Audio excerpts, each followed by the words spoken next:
গোটা মক্কা নগরীতে আলোড়ন সৃষ্টি করে দিল। এই মক্কার কিছু নেতারা, বড় নেতা, ছোট নেতা, ফাতি নেতা, যত নেতা ছিল সব গ্রামে গঞ্জে শহরে বন্দরে সব জায়গায় আল্লাহর হাবিবের বিরুদ্ধে অপপ্রচার শুরু করে দিল।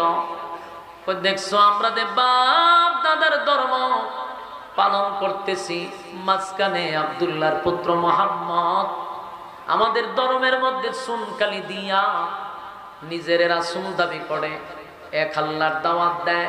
সে যদি নবী হইত, সে যদি আল্লাহর রাসূল হতো, তাহলে 3টা প্রশ্নের জবাব কেন সে আজকে 1 সপ্তাহ ধরে দিতে পারে না? এতক্ষণে আমরা বুঝছি উনি কোন রাসূল না। এইভাবে সমালোচনা শুরু করলো। আল্লাহর পয়গম্বর নিজেও আশ্চর্য হয়ে গেল। রে ঘটনা কি? যেখানে সকালে জিব্রাইল আসে রে, বিকালে জিব্রাইল আসে, আজকে 1 সপ্তাহ হয়ে গেল জিব্রাইল কেন আসে না? জিব্রাইল কেন আসে না? আল্লাহর নবী কতক্ষণ পরে পরে আসমানের দিকে তাকায়, জিব্রাইল কেন আসে না? জিব্রাইল কেন আসে না? আল্লাহর নবী নিজেও কান্দে আর চোখের পানি ছাড়ে। অন্যদিকে মক্কা নগরীর মানুষ প্রতিদিন আমার নবীর বিরোধিতার সমালোচনা। আর আবু লাহাব পারবো খুব কাছে নবীর প্রতিবেশী, কতক্ষণ পরে পরে নবীর কাটা গায়ে লবণ দিয়া বলে, কি মুহাম্মদ শয়তান এখন আয় না। এখানে ক্ষান্ত নয়, আল্লাহর পয়গম্বরকে উদ্দেশ্য করে মক্কার মানুষেরা বলে, শুনছনি আব্দুল্লাহর পুত্র মুহাম্মদ যেই মালিকের দাওয়াত দিত সেই মালিক তারে ভুলে গেছে। মানুষ বলা বলি করতে লাগলো, তার আল্লাহ তারে ভুলে গেছে। আরেকজন আসতো ওহিনিয়া, সেও আসে না। মুহাম্মদ রে তার আল্লাহ ভুলে গেছে। আমার যুবক ভাইরা, এইভাবে চলতেছিল। একদিন নয় গো, 2 দিন নয়, কোন জায়গায় আসছে 15 দিন পর্যন্ত ওহী নাজিল হয় নাই। কোন জায়গায় বলা হয়েছে 40 দিন পর্যন্ত ওহী নাজিল হয় না। এই 15 দিন পর্যন্ত আমার নবীর চোখের পানি ঝরতেছিল। আল্লাহর নবী কারণে আর আসমানের দিকে তাকায় বলে, মালিক আপনি কি আমারে ভুলে গেলেন? আপনি কি আমারে ভুলে গেলেন নাকি?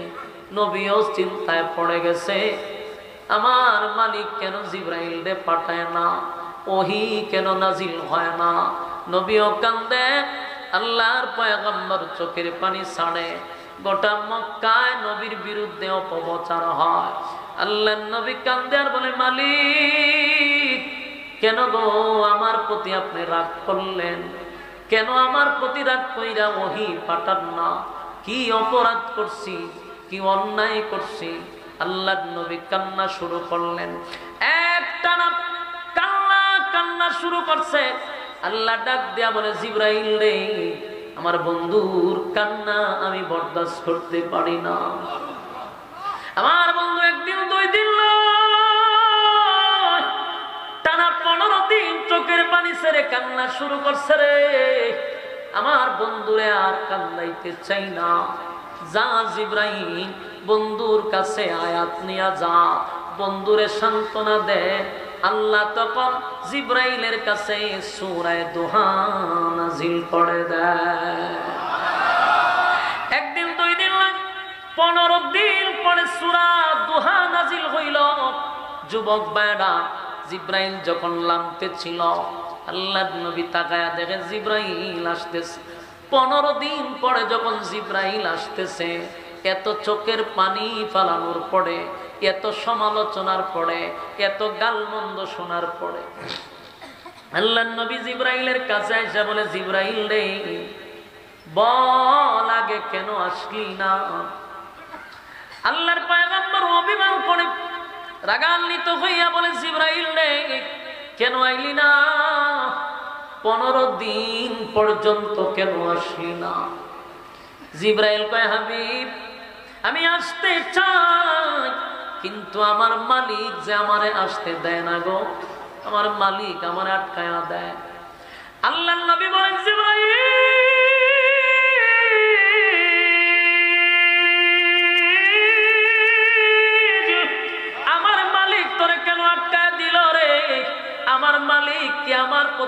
করছে, আমার মালিক কি আমার প্রতি রাগ করছে, আমার মালিক কি আমারে ভুইলা গেছে, কেন আমার মালিক আইলো না, আমার মালিক তোরে কেন পাঠাইলো না, কোরআন নাজিল করা কেন বন্ধ করে দিল। জিবরাইল বলেন, হাবিব আপনার মালিক আপনার প্রতি রাগ করে নাই, তবে আপনার কাছে 15 দিন আগে মক্কার মানুষ আসছিল 3টা প্রশ্নের জবাব দেওয়ার জন্য। 3টা প্রশ্ন আপনার কাছে করছে, জবাব চাইছিল। আপনি বলেছেন আগামী কালকে আপনি বলে দিবেন, এই কথাটা আমার মালিকের কাছে পছন্দ না। আপনি আগামী কালকে বলবেন, এই কথাটা আল্লাহ পছন্দ করে নাই। আপনি মাঝখানে ইনশাআল্লাহ বলেন নাই। দিলের কান শুনি, আমার নবীর কোনো গুনাহ নাই, নবীর কোনো গুনাহ নাই গো, নবীরা মাসুম, মাসুম গুনাহ নাই।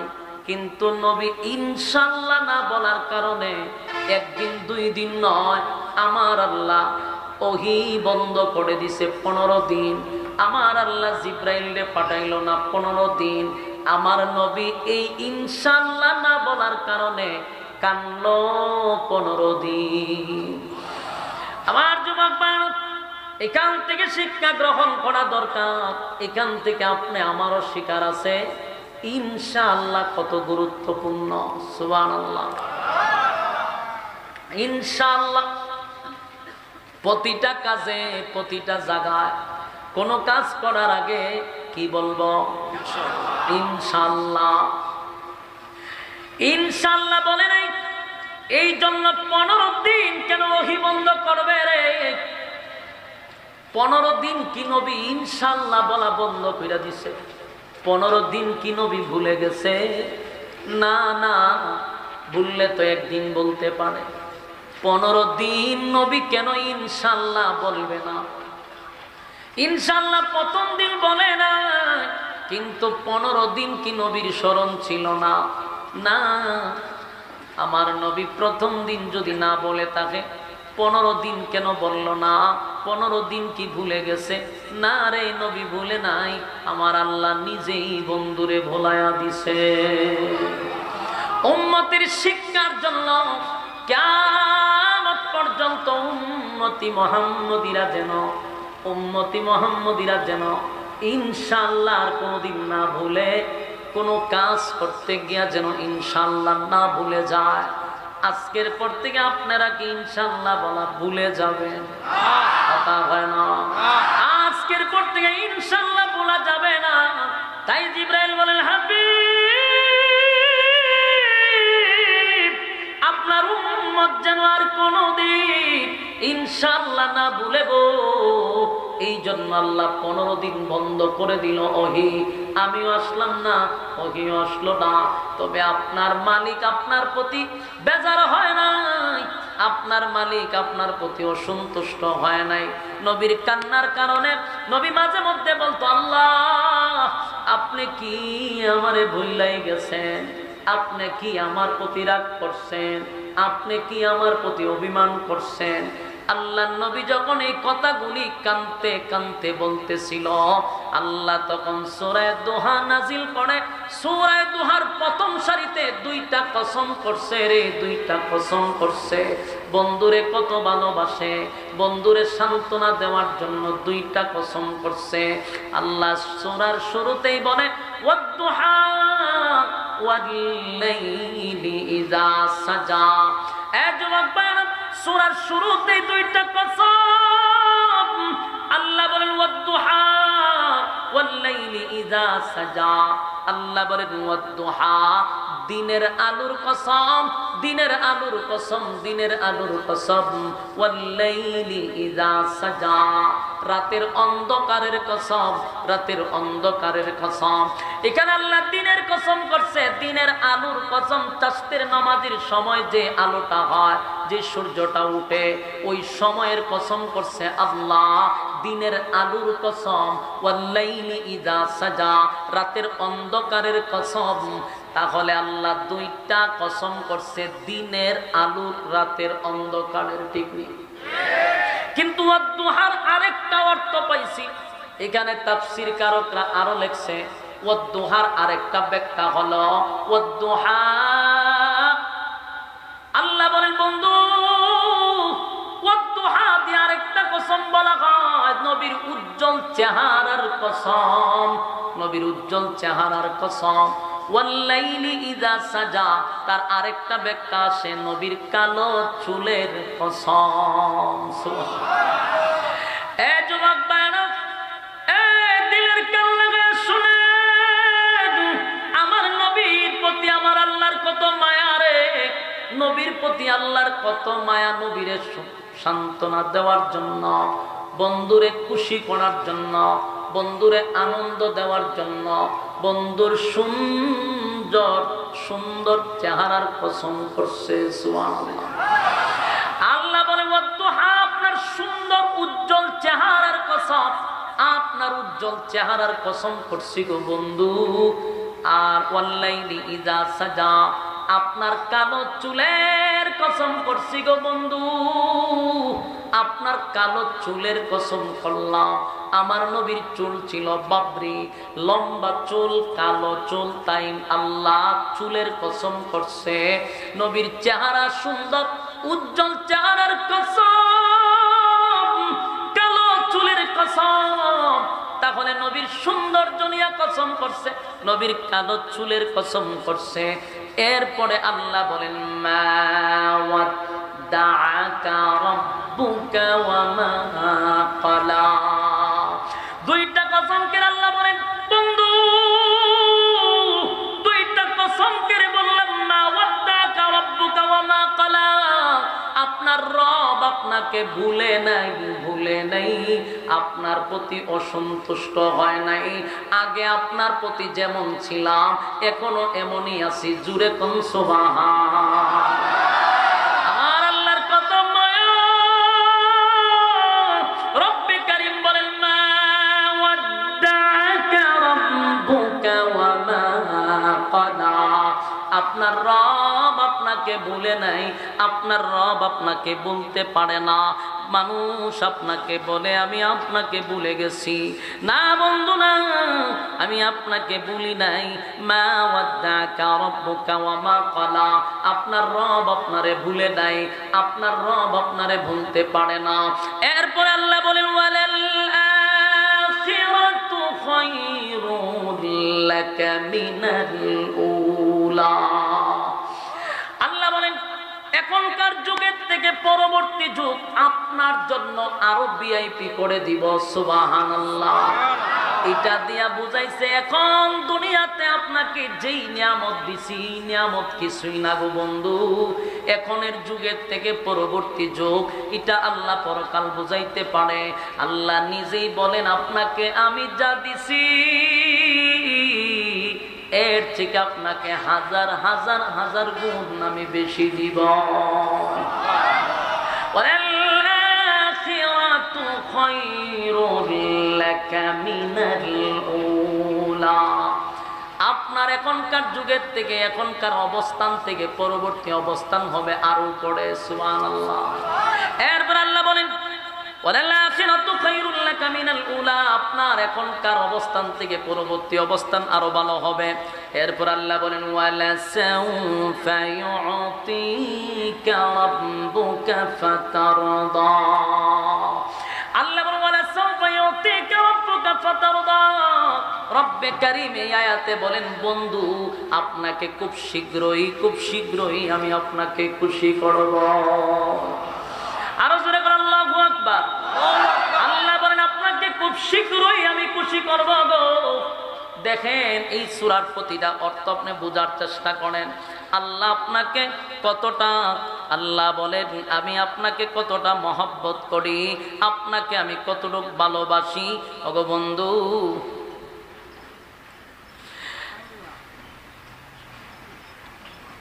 কি করতে এইগুলা, এটা আচ্ছা কোনছেন ওয়াজের মাঝখান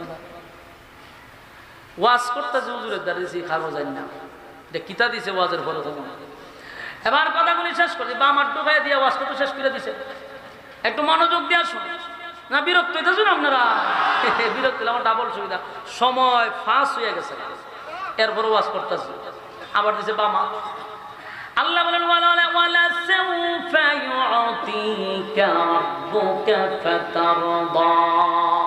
খুব মনোযোগ দিয়া শুনেন, নবী যেমন 15 দিন কাঁদছে, আল্লাহ এই সূরা দিয়া নবীরে এত খুশি করছে, এত আনন্দ দিছে, প্রতিটা কথায় খালি নবীরে খুশি করে রে। আল্লাহ বলেন ওয়ালা সাউফা ইউতিকা রাব্বুকা ফাতারদা। আমি আপনাকে খুব শীঘ্রই খুশি করব গো, খুব শীঘ্রই খুশি করব, খুব শীঘ্রই খুশি করব। তাফসীর কারকরা বলেন এই আয়াত দ্বারা আল্লাহ বুঝাইছেন হয়তো বা মক্কা বিজয়ের বিষয় নিয়া, যে খুব শীঘ্রই মক্কা বিজয় হবে, হয়তো আল্লাহ আরশে আজিমের মেহমান পয়গম্বরকে বানাইবে, হয়তো বা এটা মেরাজকে কেন্দ্র করে বলতে পারে, হয়তো বা নবী কিছু দাবি দাওয়া আল্লাহর কাছে করছিল, কিছু দরখাস্ত করছিল উম্মতের ব্যাপারে, সেগুলা সব আল্লাহ মেনে নিবে। হয়তো বা ওয়ালা সাউফা ইউতিকা রাব্বুকা ফাতারদা। এই আয়াতের অর্থ এটাই হতে পারে যে আপনাকে খুব শীঘ্রই আমি খুশি করব, তার মানে মক্কা বিজয়, তার মানে নবী দরখাস্ত করছেন আল্লাহ আমাকে আপনি খুশি করবেন, কিন্তু আমার একটা উম্মত যদি জাহান্নামে থাকে গো, আমি নবীরে আপনি খুশি করতে পারবেন না। একটা জবান বন্ধ রাখবেন, আল্লাহু আকবার, আর রাসূল এখন আল্লাহু আকবার। এই মানের আওয়াজ দিয়ে বলেন আল্লাহু আকবার। আমার নবীর কত মায়া। আল্লাহ বলেন বন্ধু আপনাকে খুশি করব, খুশি করব, খুশি করব। আল্লাহ নবী বলেন একটা উম্মত যদি জাহান্নামের ভিতরে থাকে, আপনি মালিক আমারে খুশি করতে পারবেন না। আল্লাহ হয়তো বা ওয়ালা সাউফা ইউতিকা রাব্বুকা ফাতারদা। এই আয়াত দিয়ে এটাই বুঝাইলেন। এরপরে রব্বে কারীম বলেন বন্ধু এখানে শেষ না, আলাম ইয়াজিদকা ইয়াতীমান ফাআওয়া। আল্লাহ বলেন আমি আপনাকে এতিম অবস্থায় পেয়েছিলাম, আমি কি আপনাকে আশ্রয় দেই নাই? এই কথাগুলি একটু মনোযোগ দিয়া শুনলে আপনি বুঝতে পারবেন অর্থগুলা।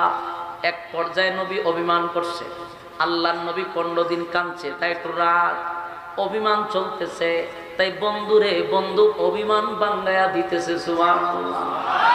আমরা অনেক সময় কারো সাথে যদি একটু অভিমান হয়, একটু ঝগড়া হয়, তখন পিছনের কথা বইলা তারে কুটা দেওয়া হয়, মানে বোঝানো হয় তোরে কি আমি টেকা দিছিলাম না, দাঁড় দিছিলাম না, আমার টেকা চলছত না, আর আজীবন কার টেকা চলছ, তুই তো ব্যবসা করছ, আমি কি তোর ব্যবসায় টেকা দিয়ে শরীক হইছিলাম না? এটি বলার উদ্দেশ্য ছিল বন্ধুরে বোঝানো যে আমি তোর আগেও ছিলাম, তোর শুভাকাঙ্ক্ষী, তোর সব সময় আমি চালাইয়া দিছি, তুই বিপদে বললে কি আমি গেছিলাম না? কথা ঠিক নেই। আল্লাহ যখন বন্ধুরে বুঝায়, বন্ধু আপনি কেমনে গো বললেন আমি আপনাকে ভুলে গেছি? না বন্ধু আমি ভুলি নাই, আপনাকে কি ভুলা যায়? আমি আপনাকে ভুলি নাই। তাই আল্লাহ বলেন আলাম ইয়াজিদকা ইয়াতীমান ফাআওয়া। আপনাকে আমি এতিম অবস্থায় পেয়েছিলাম, আপনাকে কি আমি আশ্রয় দেই নাই? তার মানে নবী এতিম ছিল, এতিম অবস্থায় জন্মগ্রহণ করছে।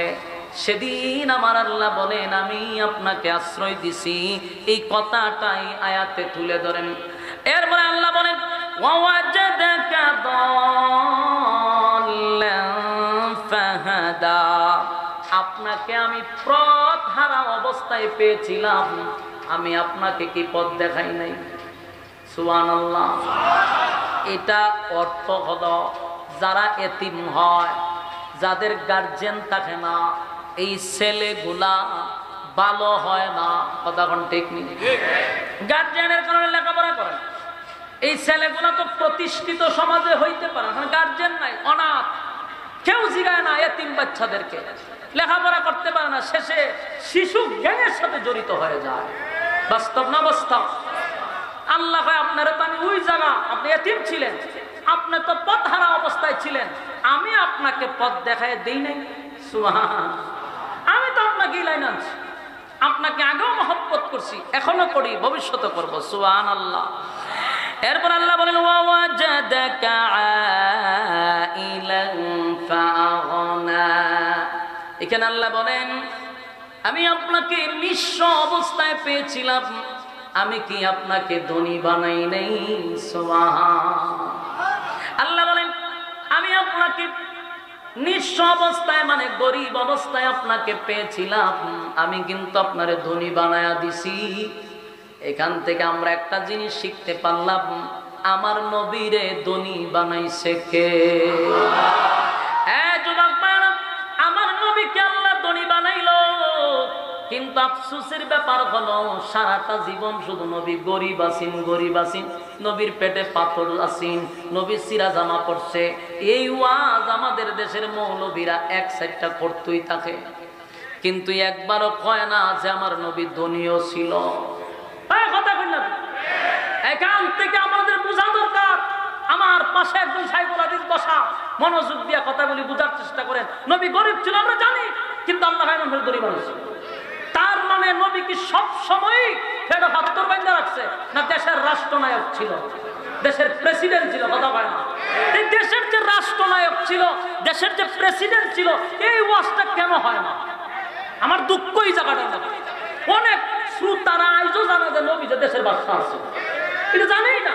কারণ এত খানবির ওয়াজ করে নবীর ভেড়ো হাত্তর আছে। তো নবীর ভেড়ো হাত্তর থাকলে তুই কি তা করা? তুই কুরবান বলা হইতেছ, তুই খাস করে বাস্তব না বাস্তব? এই ওয়াজ করে এমন ইমোশনাল করছে, আর এই ওয়াজ উনতো অভ্যস্ত, এটার প্রভাব এত পড়া পড়ছে যে এখন মানুষ এটাই ওয়াজ জানে যে নবী গরিব আছেন, ফেডো হাত্তর আছেন, নবী যে দেশের প্রেসিডেন্ট ছিল অনেক মুসল্লি জানেও না। কথা হয় না? দেশের বাদশা ছিল জানেই না। আর এই ওয়াজের এত প্রভাব পড়ছে নাস্তিক পাড়া। যেমন দেখবেন আমাদের কোনো হুজুর যদি নির্বাচন করতে চায়, রাজনীতি করতে চায়, রাজনীতি বক্তব্য দেয়, তখন এরা আমরা কয় হুজুর রাতাকবো মসজিদ আর মাদ্রাসা, আপনারা রাজনীতি করুন করে হয়নি। এই নাস্তিক এই কথা কোয়ার সুযোগ পাইছে করতে জানেন আমার মতো মৌলবীর থেকে। কারণ আমি ওয়াজ করছি নবী গরিব আছি, নবী যে দেশের বাদশা ছিল, এই ওয়াজ যদি আমরা ওয়াজ করছি নবী গরিব, অথচ নবী ছিল দেশের বাদশা, দেশের প্রেসিডেন্ট। তখন আমরা রাজনীতি করতে শিখছে। আমি প্রায় সময় বলি আলেমরা রাজনীতি শিখছে স্বয়ং রাসূলের কাছ থেকে। কথা হয় না? রাজনীতি করতে শিখছে আমরা রেকস। হাসা কঞ্চি দিয়ে আধা ঘন্টা বাইরে থাকতাম নেতাডিরে জিগাইতাম, তোরা করতে শিখছ? আম্মার থেকে শিখছ রাজনীতি?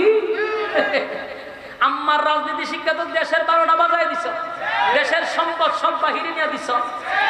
আর আমরা রাজনীতি শিখছি স্বয়ং রাসূল আরবি সাল্লাল্লাহু আলাইহি ওয়াসাল্লাম।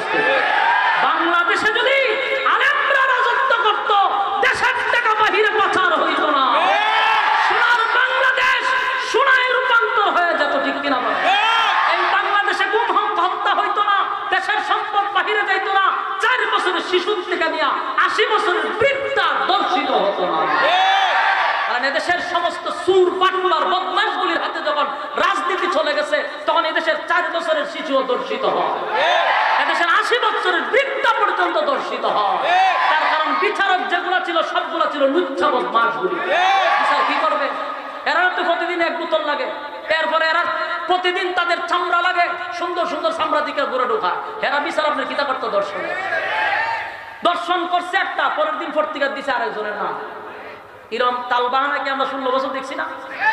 এক মেয়ে দর্শনের মামলা দিছে, পরের দিন এক প্রতিবন্ধী রাস্তার থেকে আধা পাগল এনে হয় হে দর্শন করছে, মায়ায় মাথা তাপ দিয়ে হয় হে নিয়ত শক্তি, হে কেমনি খাম করলাম। কিন্তু বুয়া একটা প্রতিবন্ধীর দর্শনকারী বানাই দিছে, হে দর্শন করছে। এই তালবাহানা কেন হয়েছে? কারণ রাজনীতি শিখছে আম্মার থেকে। আর আলেমরা যদি রাজনীতি করত, এদেশের মানুষ দর্শনকে জিনিস ভুলেই যেত।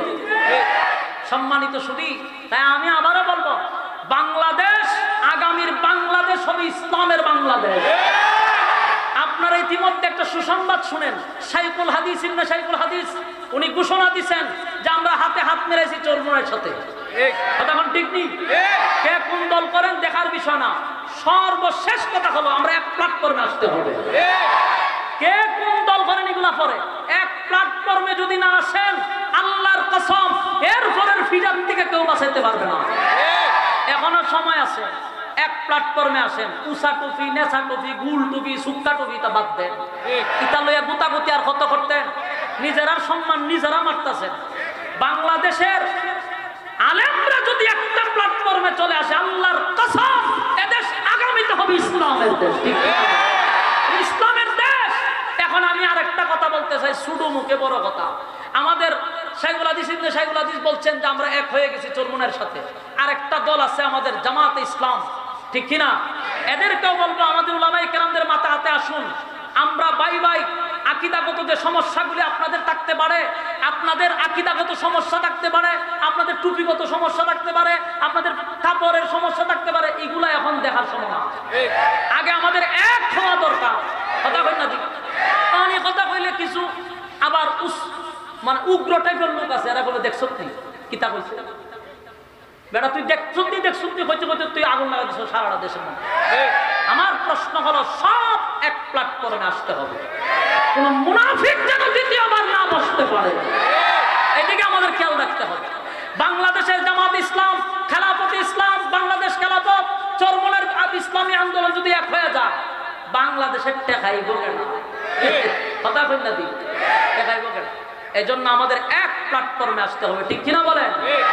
কারা কারা ইসলামী রাষ্ট্র চায় হাত তুলে দেখায়া দেয়। লিল্লাহে তাকবীর, লিল্লাহে তাকবীর। রাজি আছি ইনশাআল্লাহ? কথা বলো, রাজি আছি তো? আমরা ইসলামের বাংলাদেশ চাই।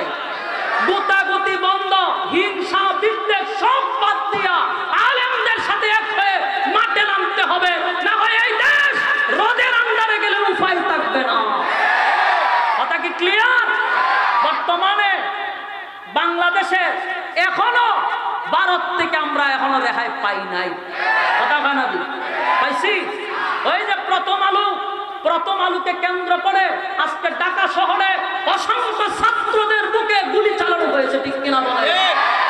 এরা প্রথম আলোর মায়া খান্না দেখাইছে, আমার কমলমতি ছাত্রদের উপরে আক্রমণ করছে। এটার হিসাব কিন্তু বাংলাদেশের মানুষ পাই পাই করে নিব, সময়ের অপেক্ষা, ঠিক কিনা বলেন? আমরা সবাইকে মানা বুঝার আমল করার তৌফিক দান করে সকলে বলে আমিন। আসসালামু আলাইকুম ওয়া রাহমাতুল্লাহি ওয়া বারাকাতুহু।